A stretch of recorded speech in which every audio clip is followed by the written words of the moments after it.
අද මම ඔයාලට කියලා දෙන්න හදන්නේ ඇයි මං නිතරම කෙසෙල් මුව මගේ ආහාර වේලට එකතු කරගන්නේ කියලා.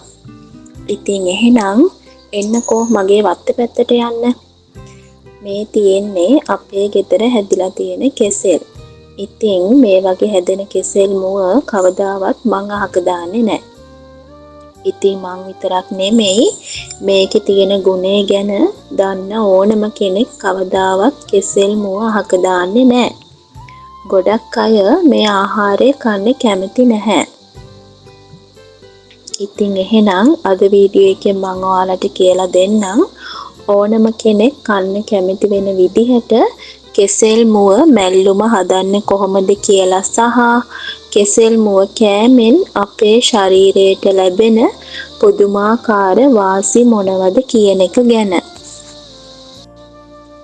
ගොඩක් අය දන්නේ නැති රහසක් තමයි කෙසෙල් මුව කියන්නේ නැචරල් ඇන්ටිඔක්සිඩන්ට් එකක් කියන එක. අපේ සෛල වයසට යන එක පාලනය කරලා සමේ රැලි වැටීම් අඩු කරලා තරුණ පෙනුම රැකගන්න මේක පුදුම විදිහට උදව් වෙනවා. ඉතින් මම තම්බ්නේල් එකේ දාලා තියෙනවා වගේම අපිට වයස අවුරුදු 30 පැන්න ගමන් කොලජන් නිෂ්පාදනය ගොඩාක් අඩු වෙනවා අපේ ශරීරය ඇතුලේ. ඉතින් ඒ හින්දා තමයි අපි 30 පැන්න ගමන් ඉක්මනටම වයසට යනවා වගේ දැනෙන්නේ සහ 30 පැන්න ගමන් 35 වෙනවා 40 වෙනවා නිකම්ම 50 වෙනවා නිකම්ම වයසට යනවා වගේ හැඟීමක් අපිට දැනෙන්නේ ඔන්න ඔය කොලජන් නිෂ්පාදනයේ ශරීරයේ නිපද වෙන්නේ නැති නිසා. ඉතින් අවුරුදු 30 වෙනකම්ම අපි ශරීරයට මොන කෑම බීම ගත්තත් අපේ ශරීරය විසින් ඔටෝ කොලජන් නිෂ්පාදනය කරනවා. ඉතින් අවුරුදු 30 පැන්නට පස්සේ ශරීරය තුළින් මේ ක්‍රියාකාරීත්වය සිද්ධ වෙන්නේ නැහැ. ඒ නිසා තමයි අපිට අනිවාර්යෙන්ම 30 පැන්න ගමන් සප්ලිමන්ට්ස් ගන්න කියලා කියන්නේ. හැබැයි ඉතින් මේ වගේ ආහාර අපි නිතර ආහාරයට ගන්නවා නම් මේ වගේ ගොඩක් ෆයිබර් තියෙන විශේෂයෙන්ම කෙසෙල් මුව වගේ වැඩියෙන් ආහාරයට එකතු කර ගන්නවා නම් අපිට අවුරුදු 40-45 වෙනකම් කිසිම සප්ලිමන්ට් එකක් නොබී ලස්සනට නිරෝගීව තරුණව ඉන්න පුළුවන්. ඉතින් ඔන්න ඔය හේතුව නිසා තමයි මම කෙසෙල් මුව වැඩිපුරම ආහාරයට ගන්නෙ. ඊළඟ කරුණ තමයි කාන්තාවන්ට ඇතිවන මාසික ඔසප් වේදනාව සමනය කරන්න කෙසෙල් මුව වලට තියෙන්නේ පුදුම හැකියාවක්. ඒ වගේම තමයි ගර්භණී සමයේ සහ දරුවා ලැබුණට පස්සේ ශරීරයට අවශ්‍ය කරන යකඩ සහ පෝෂණය උපරිමයෙන්ම ලබා දෙන මේ වගේ තවත් ආහාරයක් නම් ඇත්තටම නැති තරම්. ඉතින් ඒ වගේම තමයි ඔයාගේ හිතේ ලොකු පීඩනයක් එහෙම නැත්නම් කනස්සල්ලක් වගේ දෙයක් තියෙනවා නම් කෙසෙල් මුව වල තියෙන මැග්නීසියම් වලට පුළුවන් ඒ දේවල් අඩු කරලා අපේ ඇඟේ තියෙන ස්ට්‍රෙස් එක නැති කරලා මනස සැහැල්ලු කරන්න.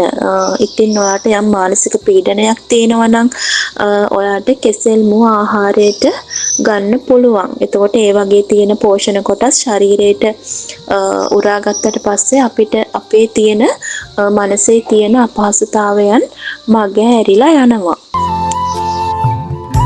ඉතින් ඊළඟ දේ තමයි අපේ ලේවල තියෙන විෂ වායු සහ අපද්‍රව්‍ය ඉවත් කරලා රුධිර පීඩනය වගේම සීනි මට්ටමත් සමබරව තියාගන්න මේ කෙසෙල් මුව වලට පුළුවන්.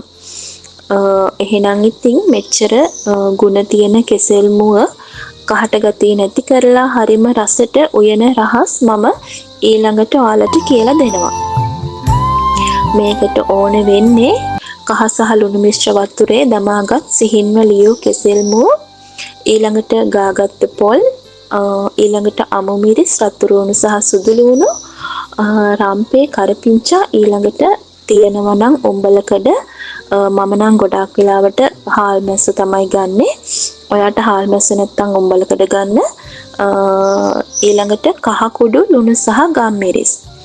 ඉතින් මුලින්ම කරන්න ඕනේ කෙසෙල් මුව එකේ කහට යන්න වතුර හොඳටම පෙරා ගන්න. ඉතින් මතක ඇතුව කෙහෙල් මුව ලියපු ගමන් වතුරට දාන්න ඕනේ කහට ගැහෙන්නේ නැති වෙන්න නම්. දැන් ඊළඟට පොල් ටිකට ලුණු, කහ ගම්මිරිස්, අමු මිරිස් සහ ලූණු දාලා හොඳට මේක ගලේ අඹර ගන්න ඕනේ. ඉතින් ගොඩක් අය කරන්නේ මේක අතින් අනලා ගන්න එක. මම නම් එහෙම කරන්නේ නැහැ. මම අනිවාර්යයෙන්ම ගලේ අඹරලා තමයි ගන්නෙ. ඉතින් එහෙම හදන කෙනෙක් නම් ඔයා ගලේ අඹරලා හදලා බලන්න. මේක ගොඩාක්ම රසයි.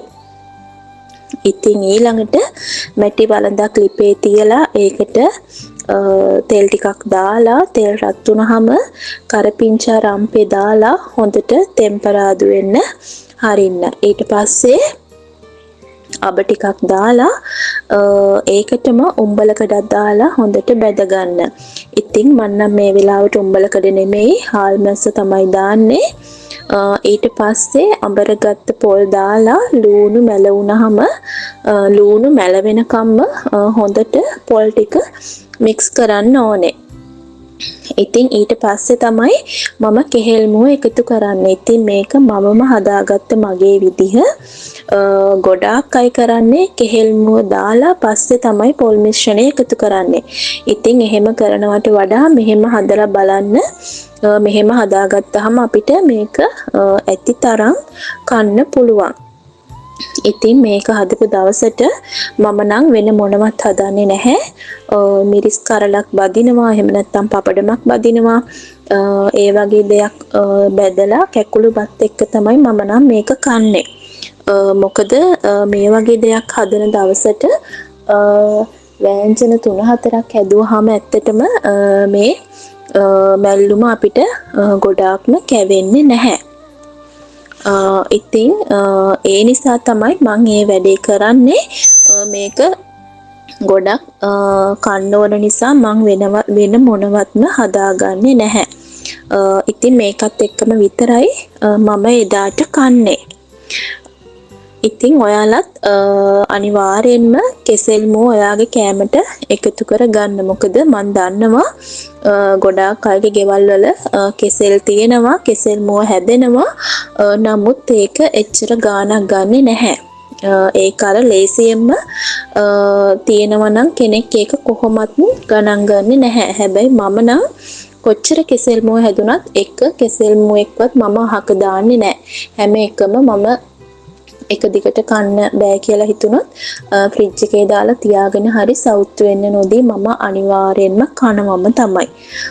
ඉතින් ඔයාලත් ඒ විදිහට හදලා අනිවාර්යෙන්ම ඔයාගේ ශරීර සෞඛ්‍යයත් ලස්සනට තියාගන්න, ලෙඩ රෝග වලින් ආරක්ෂා වෙන්න මේ වගේ හොඳ ආහාර ඔයාලගේ ආහාර වේලට එකතු කරගන්න.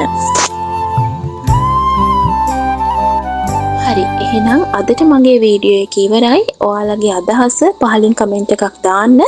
වීඩියෝ එක වැදගත් වටිනවා කියලා හිතෙනවා නම් ෂෙයා කරන්න, ලයික් කරන්න.